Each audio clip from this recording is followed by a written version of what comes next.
రూ. 5 ఇంట్లోంచి వెళ్ళిపోయి ఒక సొంత సామ్రాజ్యాన్ని సృష్టించారు కదా మీరు. నేను మొదటగా సొంతంగా సినిమా మొదలుపెట్టిన రోజున నా క్యాపిటల్ ₹5. ₹1 పెట్టి గణేశుడి బొమ్మ, ఒక ₹3 పెట్టి పూజ సామాన్లు.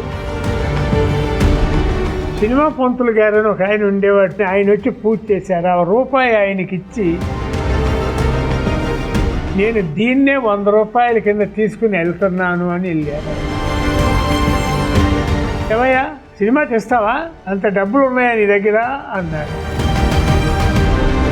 మీ బ్యాంకు బ్యాలెన్స్ ఎంత ఉందో చూపిస్తే దానికంటే ₹1 నా దగ్గర ఎక్కువ ఉంటే నాకు ఫిలిం శాంక్షన్ అయింది. మీ జర్నీ మొత్తం కూడా చాలా ఇన్స్పైరింగ్ జర్నీ. ఫస్ట్ స్టార్టింగ్ దగ్గర నుంచి ₹5 ఇంట్లోంచి వెళ్ళిపోయి ఒక సొంత సామ్రాజ్యాన్ని సృష్టించారు కదా మీరు. నేను మొదటగా సొంతంగా సినిమా మొదలుపెట్టిన రోజున నా క్యాపిటల్ ₹5. నా దగ్గర డబ్బులు లేదు. ఓకే. ₹5 నేను అప్పుడు నాకున్న పరిచయం వల్ల కాంతారావు గారి హీరో, రాజనాల్ గారి విలన్, రాజశ్రీ అని హీరోయిన్ వీళ్ళే ఉండేవారు. వాళ్ళతో చాలా సినిమాలు చేశా. భావనారాయణ గారి దగ్గర విఠలాచారి గారి గ్రూప్ లాగా ఉండేది సినిమా. నేను భావనారాయణ గారి దగ్గర మానేసిన తర్వాత చాలా మంది చాలా రకాలుగా అడిగారు నన్ను. మీరు పరమానంద శిష్యులు చేసిన తోట సుబ్బారావు గారు, సేమ్ విఠలాచారి గారి దగ్గర రిజెక్ట్ చేయబడిన నేను, విఠలాచారి గారు మళ్ళా నన్ను పిలిచి ప్రొడక్షన్ చేస్తావా నా దగ్గర అని. విశ్వేశ్వరరావు గారు అని ఉండేవారు, తీర్పు, ఆయన పిలిచారు. ఆయన నాకు సైన్స్ గురువు గారు, మాస్టర్ గారు, గుడివాడ హై స్కూల్లో. ఆయన పిలిచి పోన్చారా నువ్వు భావనారాయణ గారి దగ్గర మానేసావుడు కదా, నా దగ్గర చేస్తావా, 750 ఇస్తానన్నారు. భావనారాయణ గారి దగ్గర 150 తీసుకుంటూ ఉన్న వాడిని ఒకళ్ళు 750, ఒకళ్ళు 1000, ఒకళ్ళు 900 ఇస్తామని ఆఫర్ చేశారు వీళ్ళందరూ. అప్పుడు ఒక డెసిషన్కి వచ్చానండి, చేస్తూ చేస్తే సినిమా తీయాలి, లేకపోతే వెళ్ళిపోవాలి ఇక్కడి నుంచి. అప్పుడు ₹5 మొదలుపెట్టి సినిమా చేయగలిగే. అది గుడ్ విల్. ఓకే. నాకున్నటువంటి సినిమా లైన్లో ఉన్న చిన్న అనుభవంతో కానివ్వండి, నటులకి టెక్నీషియన్లకి నా మీద ఉన్న నమ్మకంతో కానివ్వండి, డబ్బులు తీసుకోకుండా, అంటే ఇంకా చెప్పాలంటే మీతో ₹5 ₹1 పెట్టి గణేశుడి బొమ్మ ఫోటో, ఒక ₹3 పెట్టి పూజ సామాన్లు కొని. సినిమా పంతులు గారని ఒక ఆయన ఉండేవాడు పాండీ బజార్లో. ఆ రోజుల్లో అన్ని సినిమాలకి ఆయనే పూజ. ఆయన వయసు అయిపోయి ఆయన రిటైర్డ్ అయిపోయినాక వాళ్ళిద్దరు కవల పిల్లలు ఉండేవారు ఆయనకి. వాళ్ళని పంపిస్తే మొదలెట్టాడు పూజలకి. నేను వెళ్ళి ఆయన్ని అడిగా, బాబు నేను సినిమా చేద్దామని అనుకుంటున్నా, మీరు పెద్దవారు మీ చేత్తో పూజ చెయ్యాలి. వస్తాను పంతురారు, నాకు బాగా మీరు లైక్ చేసిన పర్సన్ అబ్బాయి నువ్వు అని ఆయన వచ్చి పూజ చేశారు. ₹1 ఆయనకి ఇచ్చి, ఇది దక్షిణ కింద తీసుకోండి, నా దగ్గర డబ్బులు లేవు, సినిమా బాగా పోతే మీకు ఇచ్చుకుంటా. నేను దీన్నే ₹100 కింద తీసుకుని వెళ్తున్నాను అని వెళ్ళారు ఆయన. అట్లాగే కాంతారావు గారు, రాజనాల్ గారు, రాజశ్రీ హీరోయిన్, విఠలాచారి గారి దగ్గర అసోసియేట్గా ఉండేవాడు విశ్వ అని, తమిళియన్, మలయాళి పతనం. వాళ్ళ నలుగురిని పిలిచి పూజ దగ్గర కూర్చోబెట్టి, నేను సినిమా చేస్తా మీతో, నేను ఇప్పుడు ₹1 కూడా అడ్వాన్స్ ఇవ్వలేను మీకు, నా మీద నమ్మకం ఉండి సినిమా చేస్తే మీరు ఎంత అనుకుంటున్నారో రెమ్యూనరేషను చిన్న స్లిప్పుల మీద రాసి మీ నలుగురు కవర్లో పెట్టి అంటించి దేవుడి ముందు పెట్టండి. సినిమా మీకు నలుగురికి మీరు అనుకున్న అమౌంట్ ఇచ్చి నేను సినిమా రిలీజ్ చేస్తా, రిలీజ్కి ముందే మీకు డబ్బులు ఇస్తా, ఆ నమ్మకం ఉంటే అని అంటే వాళ్ళు నలుగురు యాక్సెప్ట్ చేశారు. నేను రిలీజ్కి ముందే వాళ్ళకి ఆ అమౌంట్ ఇచ్చేసా, వాళ్ళు రాసిన అమౌంట్. ఆ తర్వాత నాకు 9,000 8,000 మిగిలింది ఆ సినిమాలో. అంటే ఎట్లా చేయగలిగారు అని అనేది నిజంగా నా గుడ్ విల్తోనే చేయగలిగాను. నా మీద వాళ్ళకున్న కాన్ఫిడెన్స్, నమ్మకం. దీనికి ఒక పెద్ద ఉదాహరణ మీతో చెప్పాలంటే సార్ ఆ రోజుల్లో Kodak film 35mm black and white, అది సెంట్రల్ గవర్నమెంట్ వాళ్ళ యొక్క ఇంపోర్ట్. దాన్ని ఏం చేశారంటే సౌత్ ఇండియన్ ఫిలిం ఛాంబర్ వారికి సెల్ఫ్ కమిటీ వేసుకుని ఎవరెవరు ప్రొడ్యూసర్లో ఎవరికి ఇవ్వాలో ఎవరికి ఇవ్వకూడదో గవర్నమెంట్కి అంత నాలెడ్జ్ లేదు కదా అని ఒక ఎలిజిబుల్ పెద్దవాళ్ళు అనుకున్న వాళ్ళని మీరే డిసైడ్ చేసి ఒక కమిటీ ఏర్పరచుకుని మీరే సెలెక్ట్ చేసి ఫిల్మ్ ఇవ్వండి అని అంటే దాంట్లో సౌత్ ఇండియన్ ఫిల్మ్ ఛాంబర్ అని ఉండేది, తమిళ్, తెలుగు, మలయాళం, కన్నడ కలిపి మెడ్రాస్లో. దానికి ఒక 5గురిని కమిటీ వేసింది. తెలుగులో నుంచి డివిఎస్ రాజు గారు, ఓకే, తమిళ్లో నుంచి సుబ్బరామన్ గారు, ఏఎల్ శ్రీనివాసన్ గారు, సుందర్లాల్ నాథా గారు, పి పుల్లయ్య గారు, వీళ్ళు 5గురు కమిటీ. వాళ్ళ దగ్గరికి వెళ్ళి ఫిల్మ్ తీస్తా అంటే వెళ్ళి నిలబడితే వాళ్ళు అడిగేవారు, క్వశ్చన్లు వేసేవారు. ఇతనికి కెపాసిటీ ఉందా, చేస్తాడా లేదా, దొంగతనంగా ఫిల్మ్ ఇంపోర్ట్ చేసుకుని అమ్ముకుంటాడా అని డౌట్లు ఉండేవి. అందువల్ల వీళ్ళు 5గురు క్వశ్చన్లు వేసేవారు. నేను వెళ్ళి నిలబడితే నన్ను ఎవరైతే తిట్టారో పుల్లయ్య గారు, పి పుల్లయ్య గారు ఒక క్వశ్చన్ వేసాడు నన్ను, ఏమయ్యా సినిమా తీస్తావా, అంత డబ్బులు ఉన్నాయా నీ దగ్గర అన్నాడు. పెద్ద ఆయన 5గురు పెద్దవాళ్ళు కూర్చున్నారు, నేను నిలబడి ఉన్నా. తీస్తానండి అన్న. ఎంత ఉందేంటి డబ్బు అంటే నేనేం మాట్లాడలా.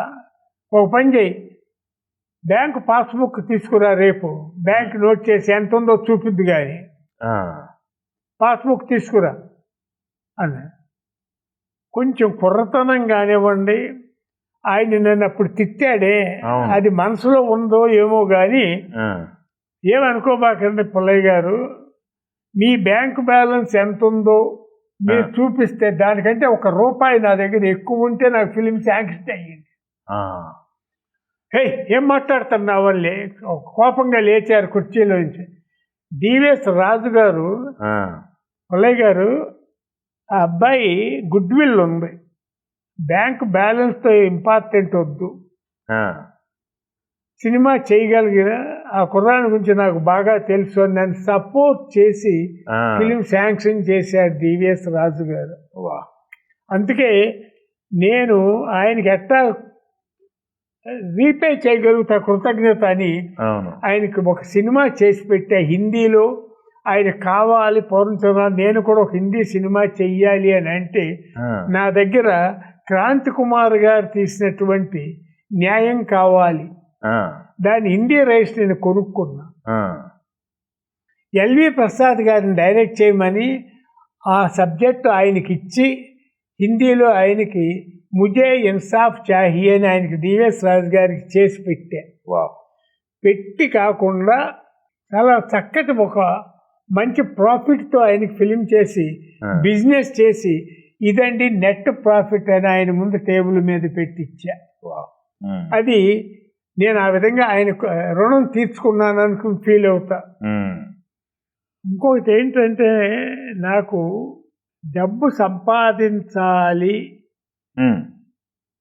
అన్న పెద్ద కోరిక అనేది పెద్దగా ఎప్పుడూ లేదు. ఓకే, సినిమా లైన్కి ఎందుకు రావటం జరిగింది అనేది కూడా మీతో చెప్పాను. డబ్బులు సంపాదించేది, డబ్బు కావాలి మనిషికి, దేనికి, బ్రతకటానికి, తినటానికి, ఉండటానికి అని. ఇంకా పిల్లల చదువులకి, వాళ్ళకి నువ్వు ఎంతో సంపాదించి వాళ్ళకి ఇచ్చినా వాళ్ళు దాన్ని సద్వినియోగం చేసుకోలేరు. ఎక్కువ ఇస్తే పాడవుతారేమో అని కూడా నాకు అట్లాంటిది ఎక్కువ ఉంది మైండ్లో. ఓకే, నువ్వు పుట్టేటప్పుడు ఏమి తెచ్చావు, ఒంటి మీద గుడ్డు కూడా లేదు కదా, బట్ట కూడా. పోయేటప్పుడు ఒక ఏదో ఇంత కప్పుతారు, అది కూడా తగలబెట్టేటప్పుడు తీసేస్తారు.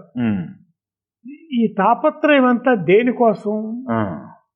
దీన్ని బేస్ చేసే నేను ఆ నలుగురు అనే ఒక సినిమా, ఓకే, అది నా లైఫ్ స్టోరీని ఇన్వాల్వ్ చేసి, నార్ల వెంకటేశ్వర నీకు తెలిసి ఆ రోజుల్లో ఆంధ్రప్రభకి ఎడిటర్, తర్వాత కేఎల్ఎన్ ప్రసాద్ గారు తీసుకొచ్చి ఆంధ్రజ్యోతిలో ఎడిటర్గా చేశారు.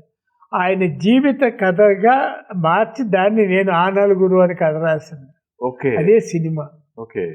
దాంట్లో నేనేనైతే చెప్పగలిగాను అది నా జీవితం.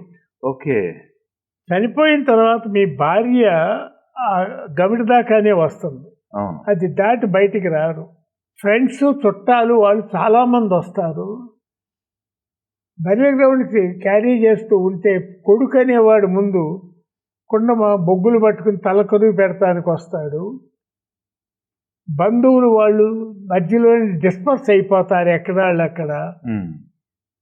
ఆఖరికి మిగిలేది 5గురే మిగులుతారు. 4 మోసుకొచ్చిన వాళ్ళు బాడీని, ఒకరు కొడుకు ముంతబట్టుకుంటేవాడు. కొడుకు అక్కడ చితి మీద పేర్చినాక తలకొరి పెట్టినాక పెట్టబోయే ముందు తండ్రి చేతికి ఉంగరం ఉందా, మెళ్ళో చైన్ ఉందా, జేబులో ఏమన్నా ఉన్నాయా అని చూసి తల కాలిందా కపాలం అని కూడా చూడకోకుండా వెళ్ళిపోతాడు. అవును. ఆఖరికి మిగిలేది 4గురే మోసుకొచ్చిన వాళ్ళు. వాళ్ళు ఎవరయ్యా అంటే నిజమైనటువంటి స్నేహితులు. నీకు కావలసినంత వరకే సంపాదించు, అంతకంటే ఎక్కువ సంపాదించినందువల్ల నీలో మార్పు వస్తుంది, నీ ఫ్యామిలీలో మార్పు వస్తుంది అనేది నా దృక్పథం. నేను ఇంగ్లీష్లో ఒక చిన్న మాట అంట, అదా రేపు మీ ఛానల్ ద్వారా టీవీ చూస్తే వాళ్ళు అందరూ ఒప్పుకోకపోవచ్చేమో, కానీ don't waste your time to earn the money. అది ఇంపార్టెంట్ కాదు. నువ్వేదన్నా చేయగలిగితే 4గురికి సహాయం చెయ్యి. నీ కెపాసిటీకి మించి కాదు, నీ కెపాసిటీ లోపు. నువ్వు వెళ్ళేటప్పుడు ఏమి పట్టుకెళ్ళలేవు, ఎందుకు ఈ తాపత్రయం అంతా నీకు అనే దృక్పథం నాకు ఎందుకో కానీ చాలా చాలా సినిమా సక్సెస్ అయ్యేదాకా ఆ రోజుల్లో నిజంగా చెప్పాలంటే సార్, సంపాదన లేని రోజుల్లోనేమో ఆకలి ఎక్కువ ఉండేది, సంపాదించేసరికేమో అన్ని రోగాలు వచ్చి తినటానికి కూడా లేకుండా, తినకోకుండా తినటానికి వీలు కాకోకుండా ఏదో షుగర్ అని, తర్వాత బీపీలని, అన్ని రోగాలు వచ్చి తినకూడదు, అది తినకూడదు, ఇది తినకూడదు, రిస్ట్రిక్షన్స్ వచ్చేసి. But what far you are living అనేది దృక్పథం నాలో బాగా బాగా నాటుకుపోయింది. తెలుగు